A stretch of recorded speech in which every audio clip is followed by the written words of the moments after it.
하나님의 말씀은 신약성경 372쪽에 야고보서 2장 14절부터 26절까지 내 형제들아 만일 사람이 믿음이 있노라 하고 행함이 없으면 무슨 이익이 있으리요 그 믿음이 능히 자기를 구원하겠느냐.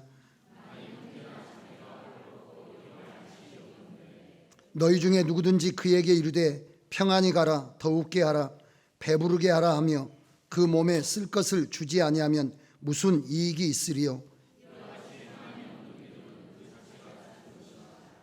어떤 사람이 가로되 너는 믿음이 있고 나는 행함이 있으니 행함이 없는 내 믿음을 내게 보이라. 나는 행함으로 내 믿음을 내게 보이리라.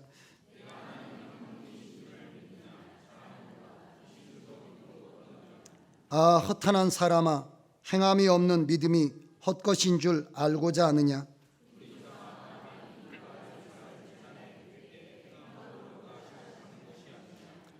내가 보거니와 믿음이 그 행함과 함께 일하고 행함으로 믿음이 온전케 되었느니라.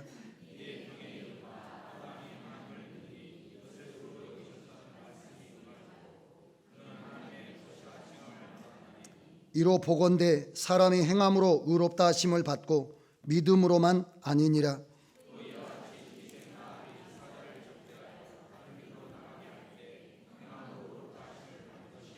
같이 읽겠습니다. 영혼 없는 몸이 죽은 것 같이 행함이 없는 믿음은 죽은 것이니라. 아멘. 성도 여러분, 저는 여러분과 함께 봉독한 야고보서 2장 14절부터 26절 말씀을 중심으로 증거가 있습니까? 증거가 있습니까? 라는 제목으로 하나님의 말씀을 증거하려고 합니다. 우리나라에는 봄, 여름, 가을, 겨울 이렇게 사계절이 있어 아름다운 나라입니다. 그런데 여러분, 봄, 여름, 가을, 겨울이 여러분의 눈에 보이나요? 봄, 여름, 가을, 겨울이라고 하는 것은 계절인데 계절을 봄을 우리가 눈으로 볼 수 없고 여름을 우리가 눈으로 볼 수 없고 가을을 우리가 눈으로 보는 게 아니고 겨울을 눈으로 보는 것 아닙니다. 그러나 봄은 푸른 새싹으로 아지랑이로 자신을 보여줍니다. 봄이라고 하는 것을 보여줍니다. 여름은 여러분 지푸른 푸르름과 그리고 수많은 과일과 무더운 더위로 자신을 우리에게 보여줍니다. 여름이라고 하는 계절을 우리들에게 증거를 해준다는 것입니다. 가을도 마찬가지죠. 가을에 여러분 그 황금 물결 이루면서 익어가는 그런 누런 들판이나 아니면 아름답게 물들어가는 단풍이나 이런 것들이 가을을 증거해 준다는 거죠. 표현해 준다는 거죠. 오늘 새벽에는 하얗게 서리가 내렸더라고요. 차에 하얗게 서리가 내렸던데 겨울이니까 여러분들이 옷을 두텁게 입지 않았습니까? 겨울이 눈에 보이지는 않지만 겨울은 겨울이라는 증거를 서리가 내리면서 기온이 떨어지면서 여러 가지 것들로 보여주고 있습니다. 봄, 여름, 가을, 겨울이라는 계절은 보이지 않지만 그 계절이 볼 수 있도록 어떤 증거를 기온을 통해서 식물을 통해서 동물을 통해서 이런 것들을 보여준다는 거죠. 이처럼 믿음이라고 하는 것은 보이지 않습니다. 여러분, 김 장로님의 믿음을, 이 집사님의 믿음을 여러분들이 볼 수가 있습니까? 눈으로? 눈으로 여러분 그 사람 속에 있는 믿음을 볼 수가 있나요? 믿음을 볼 수가 없습니다. 그러나 믿음은 보이지는 않지만 믿음이 표현이 된다는 것입니다. 봄이라고 하는 계절, 봄이라고 하는 것을 볼 수는 없지만은 그 봄이 아지랑이라고 하는 것들을 통해서 표현이 되고 새싹을 통해서 표현이 되어 우리가 봄이구나 라고 하는 것을 알게 해주는 것처럼 우리 안에 있는 믿음, 우리의 마음 안에, 인격 안에 있는 믿음도 우리의 말이나 행동이나 어떤 사건 앞에 반응을 통해서 그 사람 속에 믿음이 있구나 라고 하는 것을 표현하게 된다는 것입니다. 믿음은 표현되는 것입니다. 믿음은 드러나게 되는 것입니다. 오늘 성경에 오늘 본문 말씀에 보면 구원에 이르는 진짜 믿음하고 구원에 이르는 진짜 믿음하고 구원에 이르지 못하는 거짓 믿음이 있음을 성경이 우리에게 말씀해 주고 있습니다. 그래서 여러분, 가짜 믿음에 대한 말씀이 오늘 성경에 나와 있습니다. 우리가 말하는 짝퉁 믿음이 있다는 겁니다. 거짓된 믿음, 구원에 이르지 못하는 믿음이 오늘 성경에 있음을 말해주고 있습니다. 여러분, 초대교회는 이런 거짓 믿음이 사람들에게 번져가 가지고 많은 사람들을 혼란하게 했을 뿐만 아니라 여러분, 교회가 흔들리는 일까지 있었습니다. 그래서 야고보라고 하는 이 초대교회 지도자가 야고보서 1장 1절에 보시면 하나님과 주 예수 그리스도의 종 야고보는 흩어져 있는 12지파에게 문안하노라 이렇게 나와 있어요.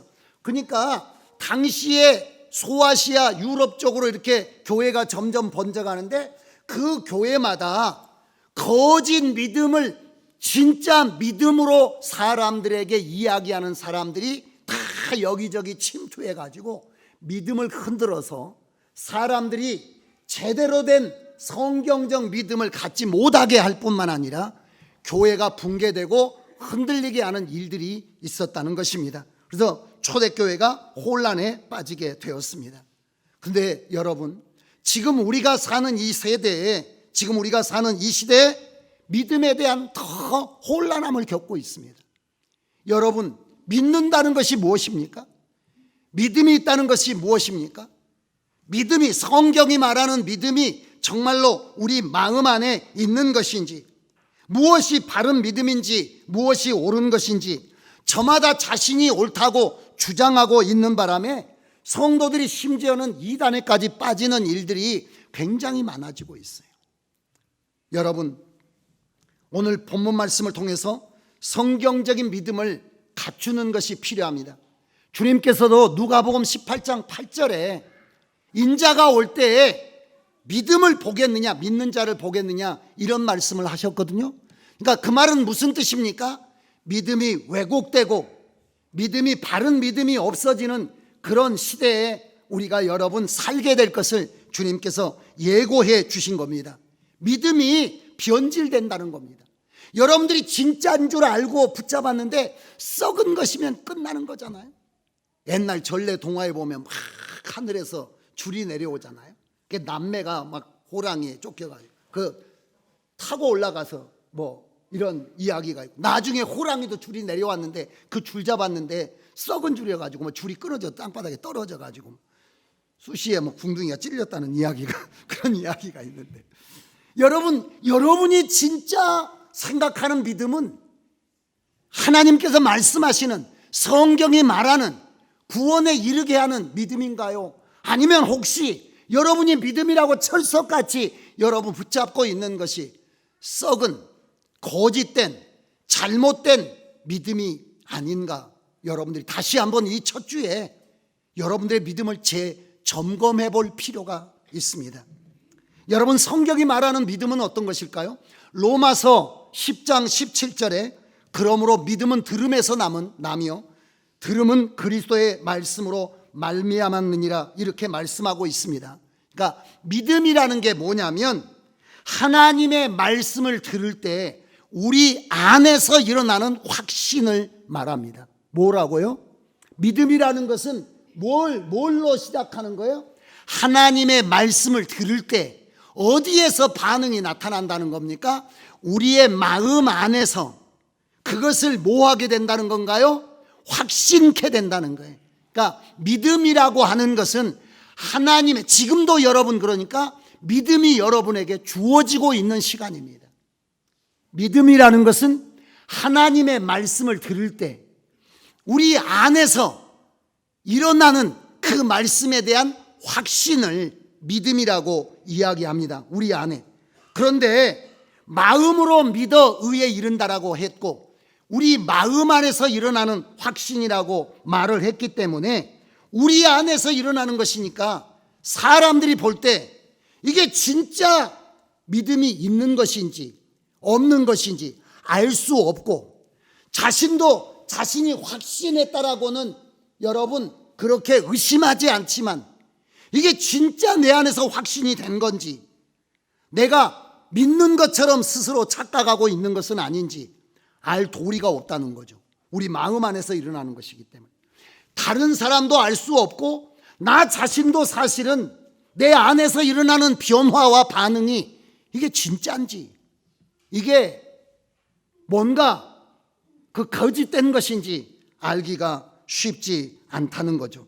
여러분, 점점 더 우리는 어떻게 생각하느냐 하면, 지금 우리가 믿습니다라고 하는 것을 내가 하나님의 말씀이 그렇다 하니까 그것이 아니야, 틀렸어, 그런 거 없어, 하나님이 천지를 창조하셨다 이렇게 말씀하시면 무슨 천지를 창조했겠어, 뭔가 이 우주 대폭발로 있었겠지, 이러지 않고 그래, 하나님이 천지를 창조하셨어, 하나님이 사람을 만드셨어, 그렇게 우리가 믿어주는 거, 그걸 우리는 믿음이라고 하죠. 믿음.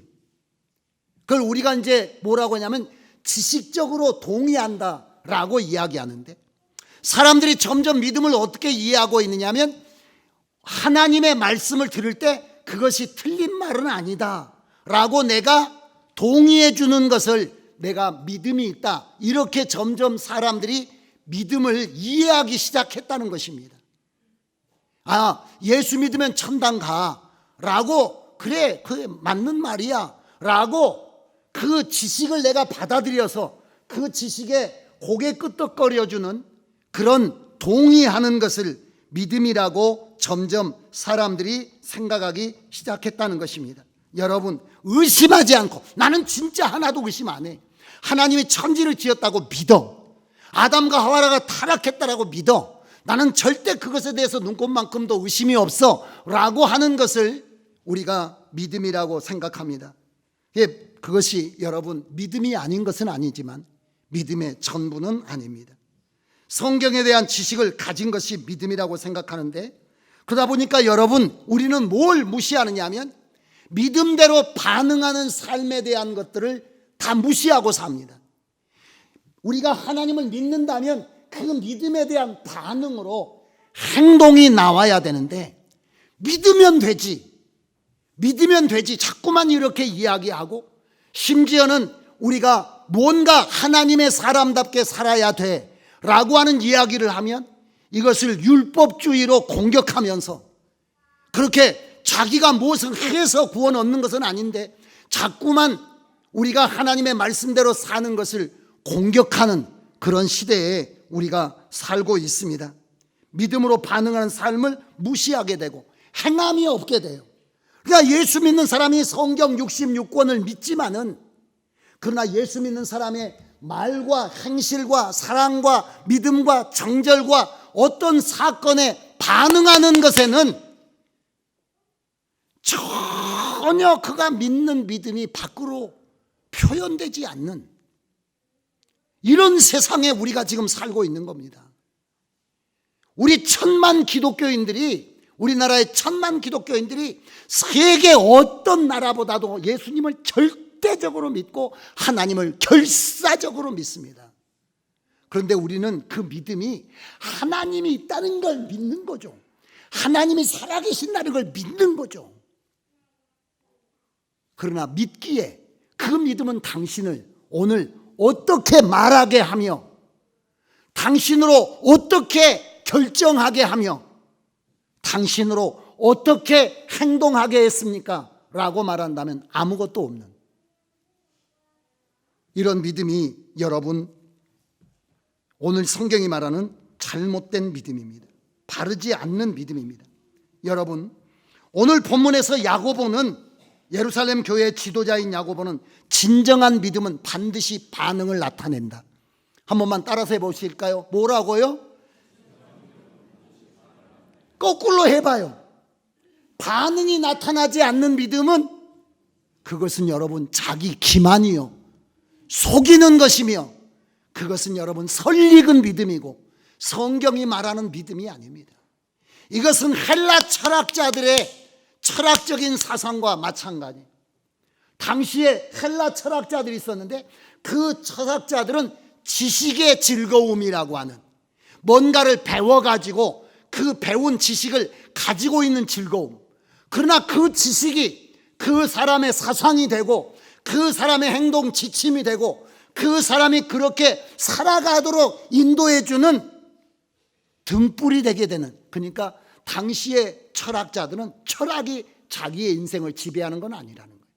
공부 많이 해가지고 아는 건 많아요. 그러나 살지는 않습니다. 이게 헬라 철학의 영향인데 이런 게 교회 안에 다 들어왔다는 거죠.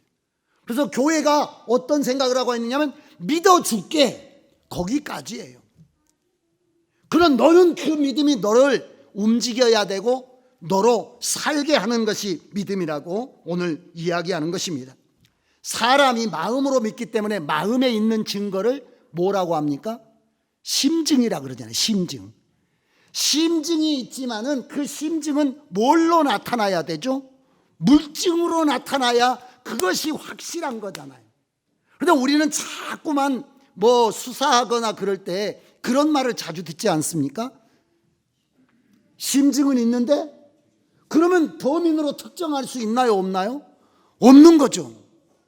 아, 저 사람 진짜 범인인 것 같은데, 근데 밖으로 드러나는 이 물증이 없다면 그 사람을 범인이라고 특정할 수 없어요. 믿음도 마찬가지입니다. 우리의 밖으로 말이나 행실이나 우리의 어떤 사건을 결정하는 거나 어떤 태도로 확인되지 않는다면 우리가 진짜 가진 믿음이라, 우리가 가진 믿음이 진짜 믿음이라고 확인할 길이 없다는 거예요. 여러분, 믿음의 조상 아브라함이 하나님을 믿으니 이를 그의 의로 여기셨다라고 창세기 15장 6절에 나와 있습니다. 그런데 오늘 여기 야고보 사도는 뭐라고 이야기하느냐면 그 믿음의 증거를 아브라함이 하나님을 마음으로 믿었을 거 아니에요. 아브라함이 하나님을 믿으니 라고 말했을 때 그 믿음은 어디에서 나타난 역사였다는 건가요? 아브라함의 마음 안에서 일어나는 하나님에 대한 확신이었다는 거예요. 그런데 그래서 하나님께서 야, 네 믿음 참으로 진짜 믿음이다 라고 했는데 그 믿음이 언제 드러나게 되느냐면 이삭을 제단에 바침으로써 그 믿음이 진짜였다는 세상, 하나님은 아시죠? 하나님은 여러분의 믿음이 전부 진짜인지 가짜인지 아시죠? 그러나 온 세상이 여러분들의 믿음의 사실을 진짜인지 가짜인지를 알게 되는 날이 온다는 거예요. 그것은 진짜 믿음은 시간이 지나면 뭘 표시한다는 겁니까? 증거를, 물증을 자꾸만 나타내게 된다는 거예요. 증거를 내놓게 된다는 것입니다. 오늘 성경이 우리에게 이야기하는 자기를 속이는 믿음, 그것은 귀신적인 믿음이다. 밖으로 표현이 안 되고 어떤 사실만 동의하는 것. 19절에 읽어볼까요? 본문 말씀으로 가보셔서 여러분 성경을 찾아보시면 19절 읽어보겠습니다. 19절 20절 같이 읽어볼까요? 내가 하나님은 한 분이신 줄 믿느냐? 잘하는도다. 귀신들도 믿고 떠노니 아, 허탄한 사람아, 행함이 없는 믿음이 헛것인 줄 알고. 그러니까 밖으로 표현은 안 된다는 거예요. 나는 하나님은 믿는다는 거예요. 하나님은 심판하시는 하나님이라는 것까지 믿는다는 거예요. 그래서 그 하나님의 심판 앞에 가끔 두려움을 갖기도 한다는 거예요. 근데 하나님의 말씀을 따라 살지는 않는다. 하나님의 말씀을 따라 내려놓을 것을 내려놓고 버릴 것을 버리고 취할 것을 취하는 그런 신앙생활을 안 한다는, 이것은 여러분 오늘 뭐라고 이야기하냐면 귀신의 믿음이라, 마귀적인 믿음이라고 강력하게 이야기합니다. 우리가 여러분 초대교회 보면 초대교회는 성도의 기준이 세 가지가 있었습니다. 그 사람이 진짜 성도냐 아니냐를 초대교회는 세 가지 기준을 놓고, 첫 번째는 예수 그리스도를 주로 믿어 세례를 받는가라고 하는 게 진짜 믿음의 사람인가 아닌가. 두 번째는 교회 소속, 우리가 하나님의 지체로서 몸으로 부르심을 입었기 때문에 교회 공동체에 소속되는가, 이것이 그 사람이 진짜 믿는 사람인가 아닌가를 구분짓는 기준이었고요. 마지막 세 번째가 믿음에 따르는 행위예요. 행동. 믿는다면 행동하게 되어 있다는 거예요. 그래서 그 사람이 진짜 믿는다는 것을 무엇을 통해서, 그 사람의 말로 믿어주는 게 아니라 무엇을 본다는 것입니까? 행위를 보았다는 것입니다. 이게 초대교회 300년 동안 했던 거예요. 그때는 믿음과 삶이 하나였습니다. 믿음은 삶으로 드러날 수밖에 없었어요. 봄이 오잖아요. 아까 말씀드렸듯이 봄이 오면 진달래 피고 진달래 핀, 아주 한 곡 다 부르시려고. 아니 봄이 왔으니까 사내들의 뭐가 피는 거예요? 그런데 왜 우리의 믿음은 24시간 1년 365일 살아도 말씀이 우리 안에 들어와 있는 사람과 말씀을 믿는 사람과 믿지 않는 사람이 생각이 동일하고 행동이 동일하고 가치가 동일하고 언어가 동일하고 그렇게 동일하다면 뭔가 문제가 있는 거 아니겠습니까? 우리의 믿음이 혹시 성경이 말하는 믿음이 아니라 성경이 문제가 있다라고 말하는, 심지어는 마귀적이라고 말하는, 귀신들도 믿고 떠느니라 라고 말하는 스스로 속이는 믿음이 아닌가라고 하는 것을 점검을 해봐야 된다는 거죠. 여러분, 산 믿음과 죽은 믿음의 결정적인 차이는, 산 믿음은 증거를 남긴다는 것입니다. 완전 범죄는 없대요. 반드시 범인은 현장에 뭘 남깁니까? 흔적을 남겨요. 그것이 우리가 뭐 예로 즐거운 예는 아니지만 이춘재라고 벌써 20몇 년 30년 가까이 되는 화성 연쇄 살인범, 그거 어떻게 잡은 건가요?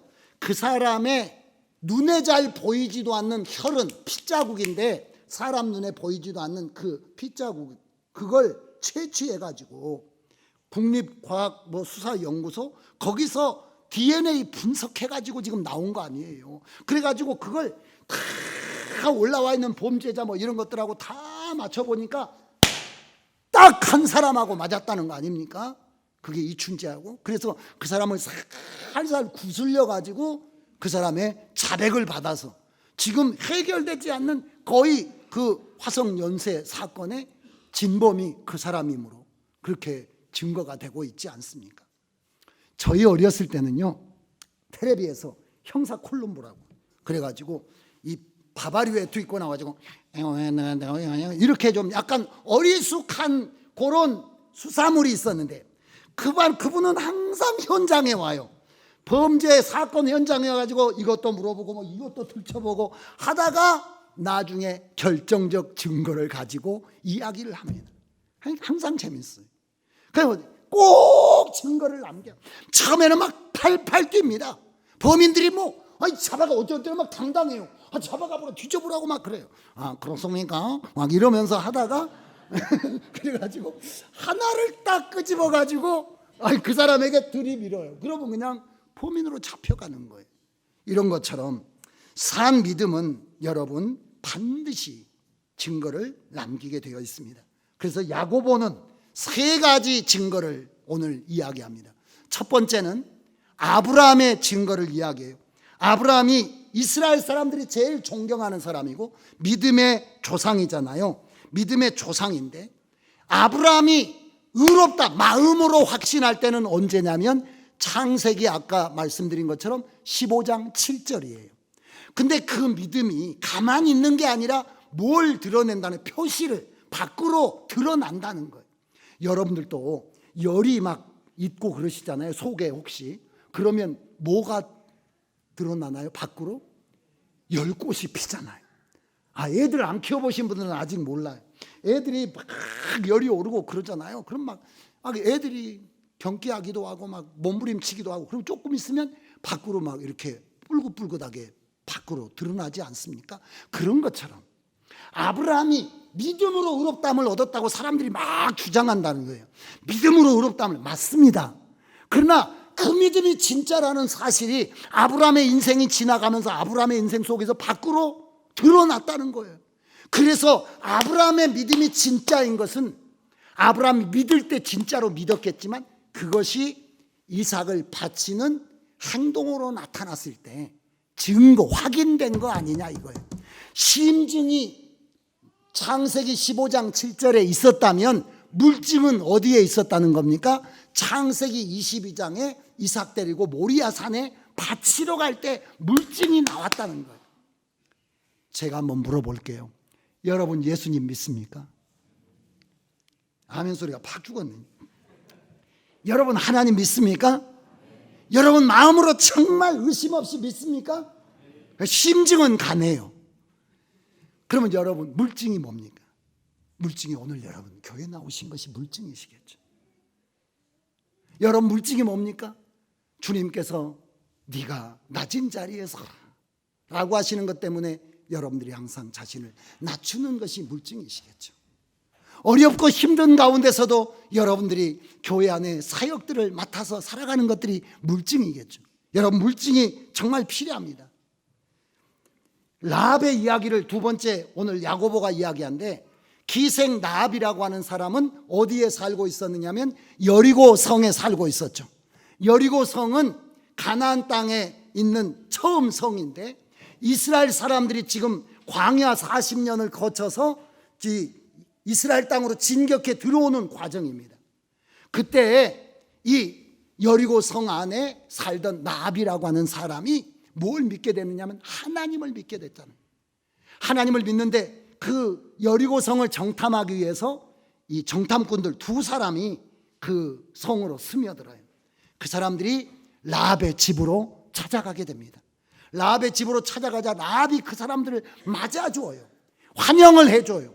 그러면서 뭐라고 이야기하느냐면 너희 하나님은 상천 하늘과 땅의 하나님이요 온 천지에 살아계신 주인된 하나님이시고 그 하나님이 어떻게 그 백성에게 역사하시는 것을 40년 동안 우리가 다 눈으로 귀로 다 들었기 때문에 그 하나님의 백성이 온다는 것으로 우리 모든 사람들의 마음이 녹아내렸다. 나는 그 하나님을 받아들이기로 했다 라고 하면서 그 하나님을 마음으로 믿는 증표로 무엇을 하느냐면 사람들이 스파이가 들어왔다는 이야기를 듣고 군인들이 수색하러 다녀요. 근데 그때 라합이 자기 집의 옥상에다가 그 사람들을 숨겨줍니다. 그리고 수색하는 사람들이 나가자마자 다른 길로 해가지고 그 사람들을 보내줘요. 그것은 라합이라고 하는 사람이 하나님이 살아계신 하나님이며 하나님이 운명을 지배하시는 분이며 그분을 신뢰하는 것만이 내가 사는 길이라는 것을 그가 마음으로 믿었다는 것을 보여주는 증표가 파수꾼들을 숨겨주는 거, 그 정탐꾼들을 숨겨주는 거, 그 사람들을 살려보내는 것으로 증거되지 않았느냐라고 여러분 이야기합니다. 마지막 세 번째로 오늘 야고보는 뭐라고 이야기하느냐면 사람의 몸을 비유로 들어요. 여러분 인간은 몸만 가지고 있지 않습니다. 인간은 뭘 가지고 있습니까? 영혼, 정신이라고 하는 걸 갖고 있어요. 그래서 인간의 몸과 뭐가 있느냐면 소울, 이 혼이 있습니다. 정신이 있습니다. 바디, 몸이 있고요. 이 신체가 있고요. 이 정신이라는 게 있어요. 근데 정신이 나가버리면 어떻게, 정신이 떠나면 어떻게 되나요? 우리 안에 영혼이 떠나가면 그러면 몸은 썩어가게 되는 겁니다. 또 몸이 없이 정신만 있으면 그것은 떠도는 귀신에 불과한 겁니다. 사람이라는 것은 사람이다 그러면 뭐가 있어야 된다는 거예요? 둘이 있어야 된다는 거죠. 하나는 뭐가 있어야 되죠? 몸이 있어야 돼요. 그리고 몸 안에 뭐가 있어야 됩니까? 영혼이 있을 때 진정한 사람이라고. 만약에 영혼이 떠나면 그건 사람이 아니고 신. 비행기 타고 여러분 여행 다녀오실 때 보시면 여러분은 어디 타십니까? 비행기에? 아니 1등석 그런 거 말고 여러분들은 좌석에 앉아서 오죠. 뭐 이코노미가 되든지 아니면 뭐 다 뭐 프레스티지 좌석이든지 하여튼 뭐 고급 좌석이든지. 근데 사람의 영혼이 떠나면 그것은 사람 아닙니다. 시신입니다. 그래서 어디 싣고 옵니까? 화물칸에다 싣고 옵니다. 살아서 우리가 지난번에 헝가리 선거 어딘가 사고 났었잖아요. 그분들 가실 때는 다 좌석에 앉아서 가셨을 겁니다. 왜냐하면 그분들은 사람이니까. 근데 오실 때는 사람은 사람이지만 죽은 사람이잖아요. 시신이기 때문에 다 화물칸에 실려서 오는 겁니다. 영혼이 없으면 사람 아니에요. 시신이에요. 만약에 몸이 없으면 사람은 귀신이요.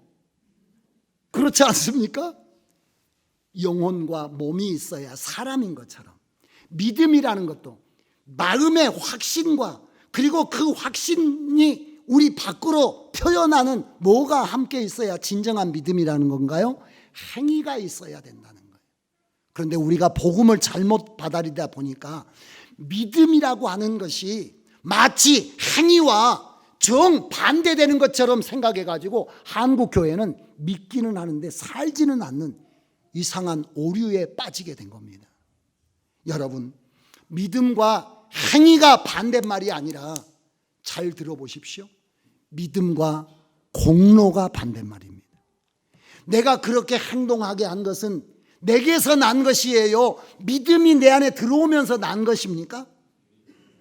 내가 하나님이 주신 말씀을 통해서 그 말씀이 내 안에 들어와서 믿음이 되다 보니까 그것이 행동으로 나왔으니 말씀도 하나님께로부터 온 것이요 믿게 하신 것도 하나님이시요 그러니 내가 그렇게 행동한 것도 누가 이루신 것입니까?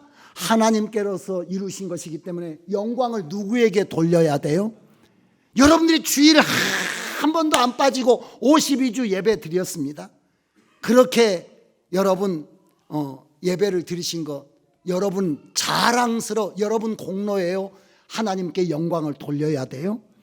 하나님께서 내게 믿음을 주셔서 그 믿음이 나로 하여금 이렇게 살게 했으니 모든 것이 하나님의 은혜로 된 것입니다 라고 해야 되는데 사람들이 하나님의 것을 가로챘다는 거죠. 요즘에 여러분들은 그러시지 마시기를 바라는데 시골에 농사 짓는 사람 농사 못 짓고 또 시골에서 사는 사람들이 그 주변의 산들 같은 데서 뭐 버섯도 따고 뭐 이런 것도 다 채취하잖아요. 할 게 없대요. 뭐냐면 도시 사람들이 그렇게 가방 메고 많이 온대요. 근데 저희 장모님 이 산에 있는 밭에도 그 꺾어 먹는 두릅이라는 게 그게 장인어른 묘소 있는데 굉장히 밭처럼 있어요. 근데 다 따가버린대. 그럼 농사는 죽어라고 짓는데 중간에 가로채는 사람들이 있어요. 그래서 막 감도 따고 버섯도 따고. 저희 시골에 있는 데가 능이버섯이 많이 나는데 지금은 눈 씻고 어떻게 도시 사람들이 봉고차로 등산 가방 메고 와가지고 산을 막 싹 훑어가 버린다는 거예요. 얼마나 도시 사람 미워하는지.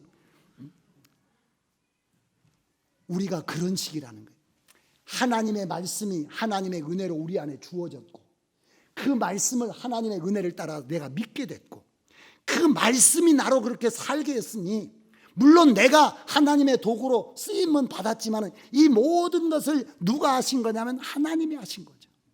그래서 영광을 하나님께 돌려야 되는데 사람이 그 행위를 가지고 뭘 이야기했다는 겁니까? 나는 이런 공로가 있고 이런 대단한 사람이라고 말하면서 자꾸만 자기의 행위를 공로 삼아서 하나님의 영광을 짓밟다 보니까 행위로 구원받는 것이 아니요 행위로 구원받는 것이 아닙니다. 이런 걸 주장하다 보니까 교회가 계속 그렇게 가르치다 보니까 어떻게 했느냐면 행동 없이 그냥 믿기만 하고 끝나는 이런 이상한 믿음으로 뒤틀리게 됐다는 거예요.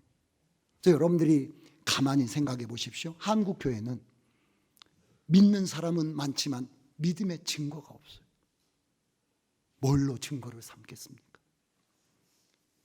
고린도후서 13장 5절은 너희가 믿음에 있는가 너희 자신을 시험하라 이렇게 말했어요. 예수님께서 마태복음 15장 8절부터 20절에 보면 속에 있는 것은 밖으로 반드시 나온다는 겁니다. 속에 잘못된 것이 쌓여 있으면 이 음란과 모든 더러운 것들이 다 밖으로 쏟아져 나온다. 그래서 사람 속으로 들어오는 것이 더러운 게 아니라 사람 속에서 밖으로 나오는 것이 더럽다는 말씀을 해주셨는데, 그 말씀은 무슨 거냐면 속에 있는 건 반드시 표현되네. 표현이 안 되면 죽은 거예요. 살아있는 것은 움직이게 되어 있습니다. 19절에 18절에 야고보는, 오늘 본문 말씀의 야고보는 뭐라고 이야기하냐면 나의 믿음을 행위로 보이겠다 이렇게 말해요. 그러면서 믿음만 이야기하는, 말로만 믿는다라고 이야기하는 사람에게 이야기합니다. 당신은 당신의 믿음을 무엇으로 보여줄 것인가? 나는 내가 믿는다는 사실을 내 행동으로 보여주겠다. 그러면서 그 입으로만 믿는다라고 말하고 돌아다니면서 그것이 복음이라고 각 교회를 혼란하게 하는 사람들에게 야고보는 이야기하는 거예요. 나는 내 행동으로 내 믿음을 보여줄 텐데 당신은 당신의 믿음을 뭘로 보여줄 것인가? 라고 이야기합니다. 저는 여러분들의 믿음이 살아있기 때문에, 지식적인 믿음만이 아니기 때문에 오늘도 여기 나와서 예배를 드리고 있는 줄로 믿습니다. 또 여러분들이 교회 안에서 사역도 하시고, 또 여러분들이 헌금도 하시고, 또 여러분들이 사람들과 함께 만나서 살아가면서 여러분들의 발길을 금하기도 하고 여러분들의 행동을 주의하기도 하면서 항상 여러분 안에 있는 믿음이 여러분을 그렇게 살게 하고 계신 줄로 믿습니다. 그러나 좀 더 여러분 자신들이 믿음 안에 있는가 확인해 보고, 그리고 여러분의 믿음과 뭐가 균형이 있어야 되느냐면 반드시 믿음이 증거와 균형이 있도록 시간 갈수록 균형이 맞아져 가야 돼요. 결론의 말씀을 드릴게요. 믿음과 행위가 잘 균형이 있을 때는 언제일까요? 믿기 시작할 때, 믿는 중간에, 한 50년 믿었을 때, 언제 잘 내가 마음으로 믿는 것과 내 삶의 균형이 다 저울에 올려놓은 것처럼 비슷해질까요? 처음이라고? 말도 안 됩니다. 그거 안 되는 거 아니요? 봄이 오면 사내들의 진달래 안 피잖아요. 입춘에 피나요? 안 핍니다. 봄은 왔어도 봄이 아니에요. 그러나 시간이 점점 지나가면 점점 봄의 증거가 천지사방에 나타납니다. 시간이 지날수록 믿음도 마찬가지. 우리가 하나님의 말씀을 믿기 시작하면 처음에는 삶의 조그마한 증거밖에는 없습니다. 그러나 5년을 믿고 10년을 믿어가면 점점, 표정이 참 좋으시네요. 여러분의 표정에서, 여러분의 말에서, 사람들과의 삶의 배려에서, 여러분들의 어떤 경제생활에서, 여러분들의 가정생활에서 점점 나타나요. 부부 여러분, 당신이 믿음의 사람이라는 것을 내가 부인할 수가 없네. 살아갈수록 당신에게서는 믿는 사람이라는 증거가 뚜렷하게 점점 나타난다라고 여러분 아내에게 고백받으시기를 바라고요. 남편에게 고백받으시기를 바랍니다.